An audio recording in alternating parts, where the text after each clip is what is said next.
Down in Petersburg, everything's fine. All them cats is drinking that wine. Drinking that mess is their delight. When you get drunk, start singing all night. Drinking wine, supposed you to drink wine. Wine, supposed you to drink wine. Wine, supposed you to drink wine. Pass that bottle to me. Drinking that mess is their delight. When it gets drunk, start fighting all night. Knock down windows and tear down doors. Welcome to Tasting Anarchy in this very special Valentine's Day episode. I'm Jacob Lindsay, and today I am joined by the love of my life and the very beautiful woman of our household, my wife, Viktoriia Lindsay. And we have got a show for you today where we're both going to do a quick review of a wine, and then I'm going to do a summary of a Jeffrey Tucker speech, a very brief summary of a Jeffrey Tucker speech that I just thought was appropriate because it's Valentine's Day. So Viktoriia, I'll go ahead and tell you what you're drinking because I'm not sure that you remember it. Okay. Or you can read it from the screne if you want. But it's Dr. Heidemanns Beerenauslese. I'm going to try to pronounce this. Beerenauslese.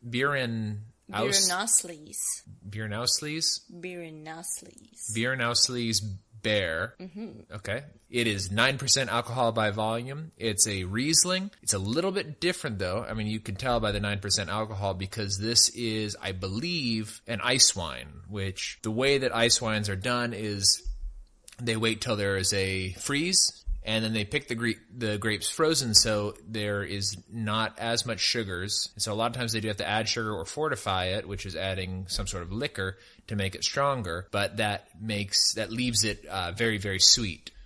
So Viktoriia, what do you think of this wine? Why don't you go ahead and describe it a little bit? So it is very, very sweet.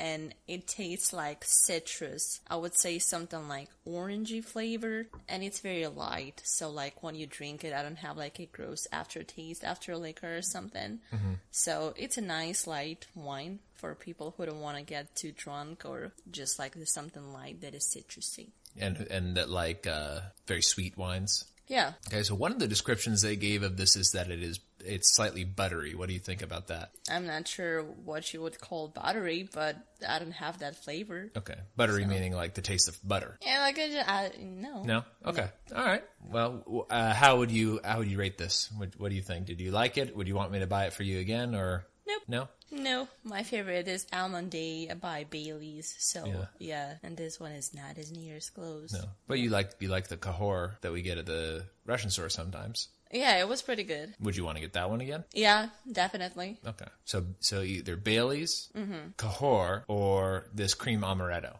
Cream amaretto is okay. Okay. All right, so not cream amaretto. Nah. All right, so the one that I'm sipping on is in Jacob's style, is a dry red wine. It is Quinta das Carvalhas Reserva Douro 2016. It's Portuguese wine, so as always, I have no idea how to pronounce it, but I think that's close.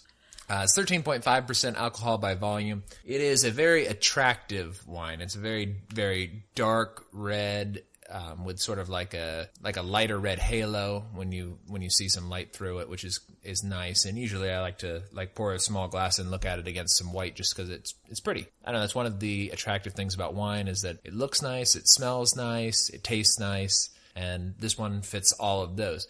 Just like me. Yeah, exactly, just like you. So it's 60% Touriga Nacional, which is the national grape of Portugal. That's the most common grape found in port. It's 20% Touriga Franca, which is very similar to Touriga Nacional. It's also a very popular grape in port. You're making the... Yeah, all those names, like, who would come up with those? Portuguese people, I guess. Okay, I guess. Yeah. So this one, the Touriga Franca, is a little bit lighter in flavor and color, and it has a lot more of a bouquet than Touriga Nacional. And then Tinta Roriza, that's 20% of this wine, is apparently Tempranillo.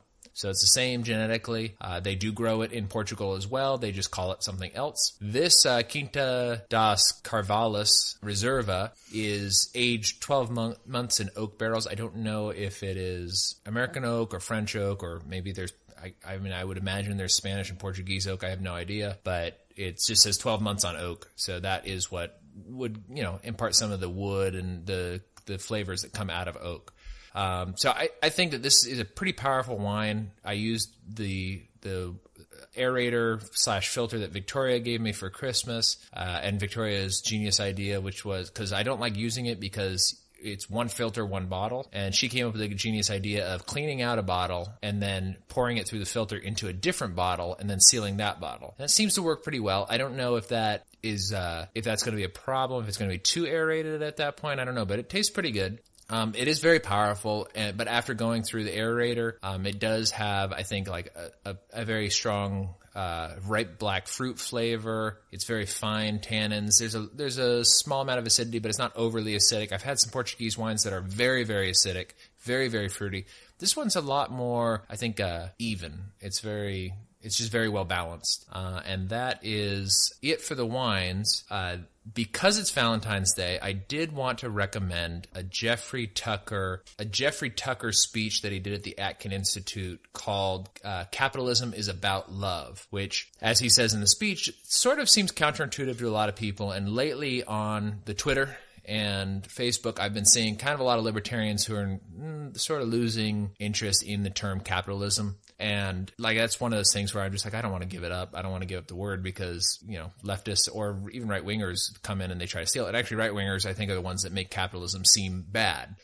And liberals are the ones that make liberalism seem bad. Or leftists are the ones that make liberalism seem bad. So this speech that Jeffrey Tucker gave, I think it's a really nice speech. And I like the way that Jeffrey Tucker tells stories. He's a good storyteller. And he goes into his experience as a young man and how being engaged in markets and in the labor force and earning a paycheck and all that sort of stuff really formed his character. And he kind of also goes into how you can't just have free markets. You really do need to have capitalism. And capitalism is because you can have a free market and no capital investment and you're still going to be poor. Like you go to a lot of these countries around the world, like he points out, go to Bangladesh or wherever, and you see there's markets everywhere. There's people trading and all that sort of stuff. But what's the thing that they're missing? They're missing capital investment, which means they're going to remain in poverty until somebody comes in with capital investment. And usually what happens in places like this is somebody does come in with capital investment, and then a gang of thieves, either the government or a gang of thieves, comes in, they steal the capital, and that's what leaves the people in poverty. So he says capitalism does have, if you don't like the term, that's fine, use a different term, but it has this message in it that capital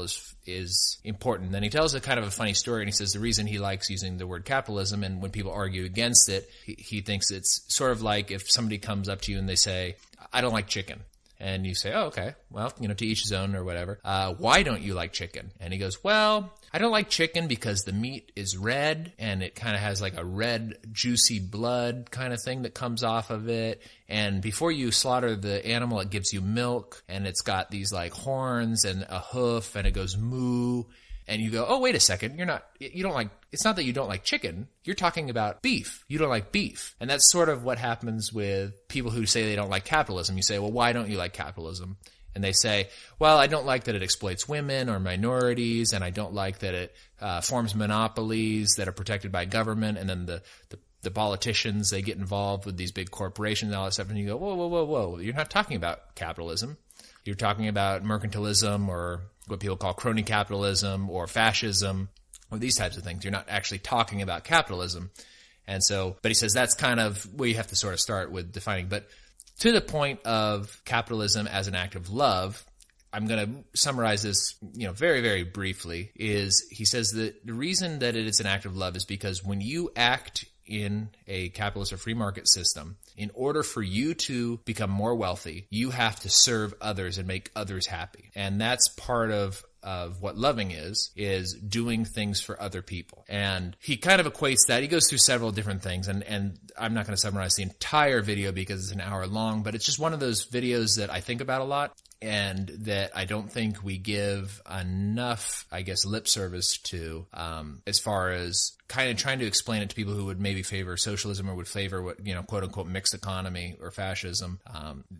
We don't really explain to them that if they really do truly care about their loved ones, if they really do care about humanity and all that sort of stuff, then they would favor capitalism, which is free association, private private property and freedom of exchange. So it's just a very, very simple thing. And then what you extrapolate from that is fine. You do need capital investment in order to become more wealthy, but our friends, our Prim friends would be perfectly fine, in a capitalist system going off, or we would be perfectly fine with them in a capitalist system going off onto their own property and living in the forest or whatever they want to do. So that's that's the summary I'm going to give. I'm going to put it in the show notes. I highly recommend the video. I know Jeffrey Tucker lately, I've had some, on and off love-hate things with him, but overall I think he's a really, really great guy and was very instrumental in the formation of the way I think in libertarianism. And I think he's just a great guy. He's a cool dude. Do you have anything you want to add to that, Viktoriia, or any questions or anything? No, I just want to wish everybody have a happy Valentine's Day. Okay, yep. And I will say the same. I'm not going to say goodbye here because I do have another short wine review I want to tack on to the end of this. I wasn't particularly happy with the episode because I just kind of ramble on for a while, but I think that the content's okay, and I think that the wine was interesting. So I'll leave it at that. Stay tuned for that. It'll be on in just a second. Have a good night, everybody. Bye. Hey, everybody. This is Jake from Tasting Anarchy. I wanted to give a quick review today on a really unusual Spanish Spanish wine that I had that's actually made out of 3 varietals. Before I get into this, I just kind of want to let everybody know that this is a pretty mediumly rated wine. This is 88 out of 100 on most sites that I've found, and a lot of people like it. I really did not think this was a good wine. And the overwhelming flavor to me that was on this was astringent. It tasted very medicinal, and that just was not very appealing to me. But I did think it was interesting. So I probably won't finish the bottle because the flavor was very off-putting to me, but it was just so different than anything I've ever tasted. I wanted to give it a quick review. Maybe you can go pick up one for a good deal, and it will, you'll like the flavor. Maybe it won't taste as astringent to you. This is called Clos Bartolome. It's 2016. It is from the region of, I'm going to try to pronounce this, it's from the region of Priorat in Spain. It is not a very, very large region, but it does produce quite a bit of wine. This particular wine is made out of 3 grape varietals: Grenache, Samso, which I believe is also known as Carignan or Carignan, I think is how you say it, and Cabernet Sauvignon. So it's 50% Grenache, 40% Samso, and 10% Cabernet Sauvignon. This apparently is a pretty typical blend for Spanish varietal or for Spanish wines in this region, and I thought it was pretty interesting. So I think I've told this story before that Total Wine has done 20% off on European varietals, and this was one of the ones I got. And I kind of expected it to be more along the lines of some of the other Riojas that I've had, and in this case, it just wasn't what I wanted at all. But I do think that it's interesting, like I said. So at $30 normally, 20% off makes it $24.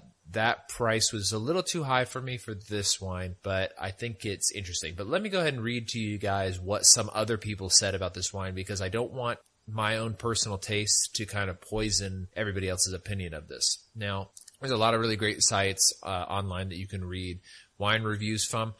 The wine review that I'm reading right now is just from a regular wine drinker. It's on vivino.com, and this is what a nice lady said on there. She said, she only gave it 3 stars though, but she said, clear, deep ruby red with lazy tears. That's fairly true.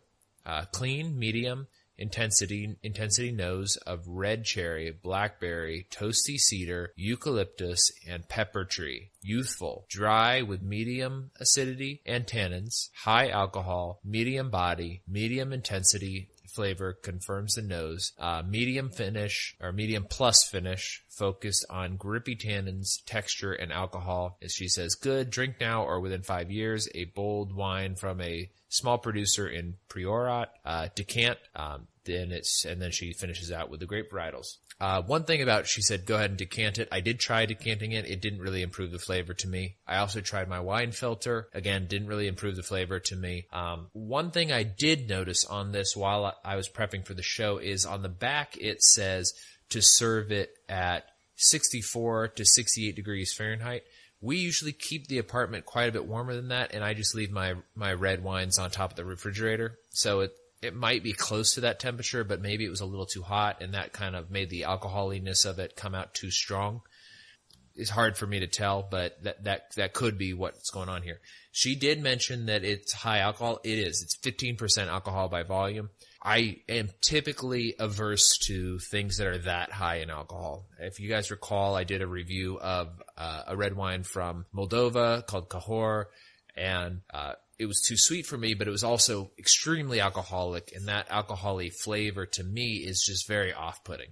That's really all I have to say about this wine. Again, it's close Bartolome, 2016. If you've got an extra $30 to spare, or if you can find it on sale, pick it up because it's interesting, and I think it has helped me at least in expanding my knowledge of what certain wines are like. I'd like to get another one from this region just to see what that's like, and I can't recall when I've had another Grenache or another blend of Grenache and or Samso. So I don't know if this is typical of those, but I'm curious to find out a little bit more about it. I probably won't finish the bottle, like I said. Now, in other news, this past Thursday, well, by the time the show releases, I don't know when it's going to have been, maybe 2 Thursdays prior, but we did a Liberty get-together, and it was a lot of fun. And we had Cara Campett from Friends Against Government podcast, and Mr. Sue from the Pseudolectual podcast, and Dino from the Dino Files and others all came up, and we had pizza at the Mellow Mushroom and just kind of talked liberty, talked philosophy. It really reminded me how much I missed the good old days when Mason and I used to hang out with the Liberty crew in Virginia Beach. And it's really a lot of fun. So if you guys are Liberty listeners and don't have anything like this in your area, I highly recommend getting one started. And I will always retweet people's Liberty gatherings. If you tweet Tasting Anarchy and say, hey, I live in Timbuktu and I'm trying to get a Liberty gathering going, can you go ahead and retweet this? I'd be very happy to, because it was a lot of fun. Mr. Sue afterwards came over to my house, and he stayed the night on mine and Viktoria's couch, and we recorded an episode of his, and we recorded an episode of mine that I want to edit and get out. I haven't had a chance to go through it yet, but he also tried this wine and kind of felt the same way. But in retrospect, I'm wondering if I did sort of poison his idea about it, because he's not really, he's had wine before, and he and I had wine together that he thought was okay. But he's not really like a heavy wine drinker. And I told him ahead of time what I thought of this wine and then gave it to him. And it kind of is making me think now, Mason and I are going through kind of our wine journey and don't really know what to expect a lot of times. Like, we read about stuff, and the things that attracts us to wine is more of kind of the unusual story of things. So like if I had been given this wine and somebody told me some like really awesome, crazy story about the history of this wine, I might have been more inclined to try to like it. And I'm wondering if, not necessarily in Mr. Sue's case, but in cases in general, if you describe a wine in a particular way, is it going to make somebody predisposed to like it more so than something else? So one of the things that really surprised me, maybe it didn't surprise me so much. For some reason, I have kind of a negative opinion of Lolano, even though they do have a Meritage blend that I think is very good. I've had a couple of others of the Lolano Estacado brand, which is a Texas wine brand for those of you who don't know, and I just kind of think it's mediocre. The Meritage I thought was very good, and Mr. Sue brought up a bottle of one of their Tempernilos, and I thought this was a really great Tempranillo. It wasn't what I think that the wine that I described as being kind of barbecuey was a different one, maybe not from Lolano, or it could have been from Lolano, or maybe Lolano but a different varietal, I'm not sure. But I was very surprised at it, so it kind of made me think like, so here's a case where I have a brand where I kind of think of the brand as being a cheap brand, and it is. It's, most of their wines are under $15, but it's, I think they do make some good stuff, like their Meritage wine. It's $16, I think. It's, or maybe it was 10. I think it was 10 actually. And I thought that was fairly good. Not as good as a nice Bordeaux, like a $25 Bordeaux or something like that, but it was in the same vein, and it did have a very similar flavor. And for $10, what a great deal. This Tempranillo, I think it was about $16, $15 or $16, and was quite good. And I had already kind of, when I saw it, went, I'm not going to like this. But then I tried it, and was like, oh, well, this is very good. But then on this one, the closed Bartolome, I thought I would like this because I thought it was a Rioja. So I'm also wondering if maybe I didn't like it because I thought it was going to be similar to a Rioja, and it turned out to be nothing like a Rioja, just a completely different wine altogether. So this is just kind of me having like rambling thoughts or whatever about flavor in general. I'm also reading a really interesting book called Godforsaken Grapes, where he talks a lot about them doing these like double-blind taste tests with different wines, and it turns out that, like, the wine experts always choose these, not always, but frequently choose things that they would normally dismiss. So like he had an example in there where they did Bordeaux style blends mixed in with Bordeaux's, and the ones that won like high marks in this particular double-blind test were New Jersey wines of all things. And the wine experts were so offended that they would choose a New Jersey wine once the samples were revealed. They said, we can't publish these or anything like that. So I thought that was kind of interesting. But there must be, value is subjective. There must be some sort of psychology that goes into the wines that people like or don't like. So I guess keep that in mind when you're trying wines, is try to figure out before you dismiss a wine what it is that you're thinking about that wine and why you're thinking that about that wine. I guess that'll be my tidbit for today. So this is the mini episode for this week. I hope that it has been valuable. If it's not valuable to you, let me know. You can tweet me at Tasting Anarchy, or you can email me at tastinganarchy@gmail.com, or you can reach out to us on the website, tastinganarchy.com. We're always very happy to hear from everybody, whether it's positive or negative. If it's a negative, then we can try to improve. If it's positive, it makes us feel good. Check out some of the other great podcasts that are kind of in our podcasting community. As I mentioned earlier, the Pseudolectual with Mr. Sue. I really, really liked meeting Dino. I've only listened to maybe 5 or 6 of his podcast episodes, but I just like him. And we had a really great conversation. We have a lot of disagreements, but we also have a lot in common. And I would really like to go up to his part of Texas and see him. So check out the Dino Files. That's his show. He has a internet, basically a podcasting network, internet radio network, called AIR. So his show's on there as well. It's alternative internet radio. His show's on there. I guess he's also I think he's in Annie Files also, but I don't know that for sure. But there's a number of other shows. That's where the Pseudolectual is. And, like I said, check out Pseudolectual. Our good friends at the Friends Against Government, check them out because they are a lot of fun. And Cara and I have all sorts of different plans in the works, as we are going to start mentioning regularly. Look out, because in June we're going to be doing a get-together down near Austin. It's going to be called Childeberg, and it's just going to be a wine. Well, I'm sure that there'll be other stuff going on, but it's going to be wine, camping, and just having a good old Liberty time. So I think that's all the plugs I've got. Until next time, stay free. Start fighting all night, knocking down windows and tearing down doors, drinking half gallons and calling for more, drinking wine, sporty, you to drink wine, wine, sporty, you to drink wine, wine, sporty, you to drink wine, pass that bottle to me, hoy, drink at me. Oh, give me some of that slop. Oh, pass that bottle to me. If you want to get along in Peterstown, buy some wine and pass it around. The age runs up to 49. All them cats, they love sweet wine. Drinking wine, sporty, you to drink wine. Wine, sporty, you to drink wine. Wine, sporty, you to drink wine. Pass that bottle to me. Hoy! Wine, wine, wine. Elderberry. Wine, wine, wine. Cherry, cherry. Wine, wine, wine. Blackberry. Wine, wine, wine. Port and sherry. Wine, wine, wine. Oh, pass that bottle to me. Now down on Gillsby at Willie's Den, he wasn't selling but American gin. One soldier wanted a bottle of wine. He hipped that cat for $1 and a dime. Drinking wine, sporty, you to drink wine. Wine, sporty, you to drink wine. Wine, sporty, you to drink wine. Pass that bottle to me. Now I got a nickel, have you got a dime? Let's get together and get some wine. Somebody's fifth and somebody's fourth. But when you get together, you're doing things smart. Drinking wine, sporty, you to drink wine.